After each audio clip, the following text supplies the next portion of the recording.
Hello everyone, welcome back to the Mystery Channel 33. I am Tatiana. I'm here to help solve more missing women, children, and men cases. We are still in North/South Dakota. And I want my class to get in focus, so I'm gonna go ahead and do this. But this is actually from my city, Texarkana, Texas, okay? It did transfer to South and North Dakota, so I'm gonna go ahead and do it, okay? This is about a good friend of mine. Okay, this is by my son, okay? His name is Micah, Micah, Mike Burrell. This how he looks. Okay? And it's titled TDCJ Negligence Alleged.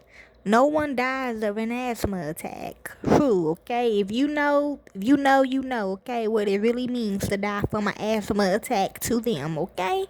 But I did have an incident. I guess they got it from the movie The Hand That Walked the Cradle, okay? When she killed my best friend in the movie, she got my asthma pumps and she took it all out, and I passed out, okay? I don't think I died, but I passed out, okay? It might look like I died, okay? So that's probably where they get it from. So let's begin. It was shortly before 1 p.m. on August the 1st, 2004, when Mike Burrell realized he was having an asthma attack. Burrell was alone, while he was asleep, okay? Yep, they did me like that too one time. When I was raped in the butt, okay? While they was asleep, okay?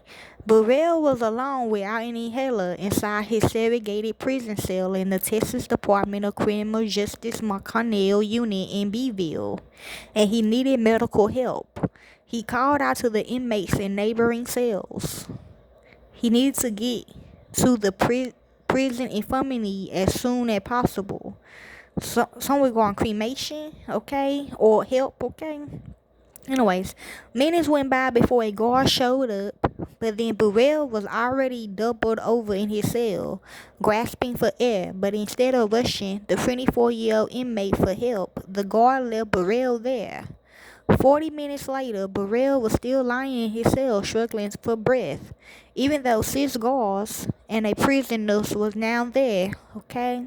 Yep. If you know, you know. I don't want to say it out loud, okay?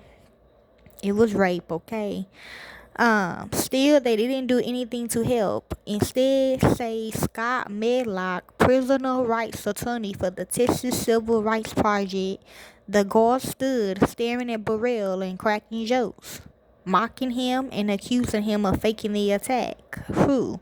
That's not, cause he's a man, okay?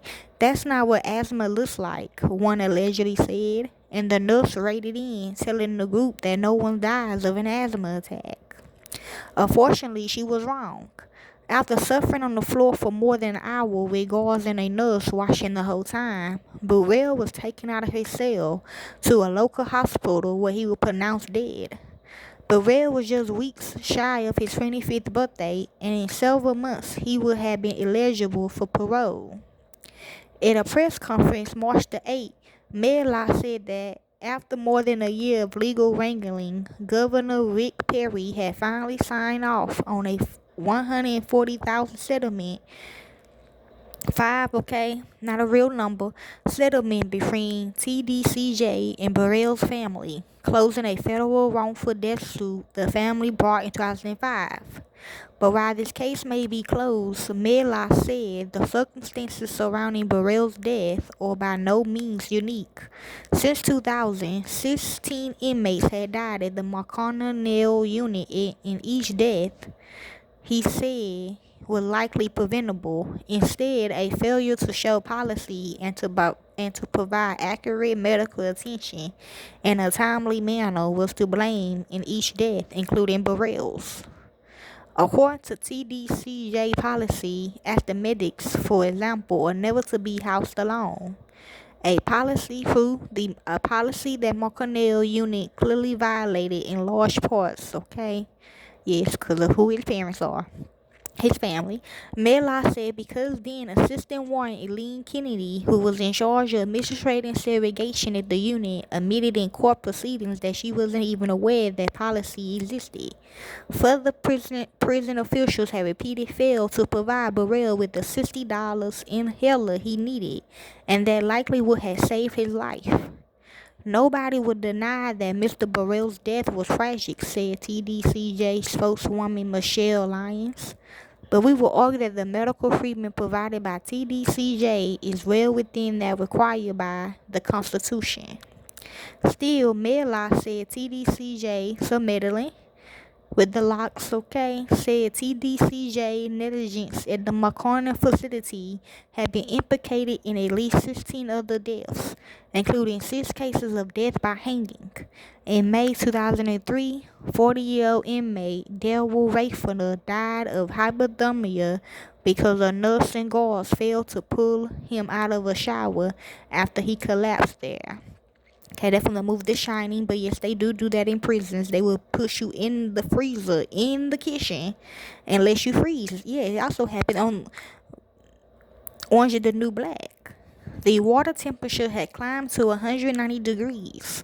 Rayford literally cooked to death, Medlock said. Indeed, Rayford's body temperature at death was at least 107.9. An accurate reading was impossible since the thermometer topped at 107.9.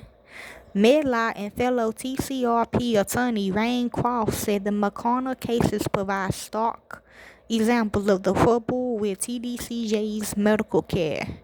Part of the problem is that information about prison health care isn't really be acceptable to either the public or to inmates. A fact noted by the Sunset Commission into review of the agency last year. Okay, he did live over there. In part, the lack of data makes it difficult for the public and policymakers to evaluate how the system works. Reads the report. Data related to quality assurance efforts, offenders' deaths, and disease, and complaints and grievance can show the success or deficiency or the efforts undertaken to address offenders' healthcare needs.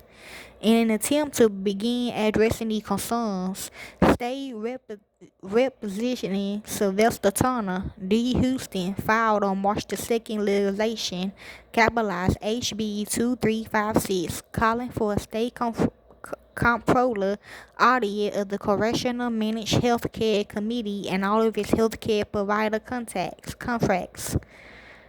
In all, TCRP attorneys say that lawmakers must improve the system, one that is particularly close to being unconstitutional. Medlock says, right now, say Cross, the problems are symptomatic, causing people to die and families to grieve.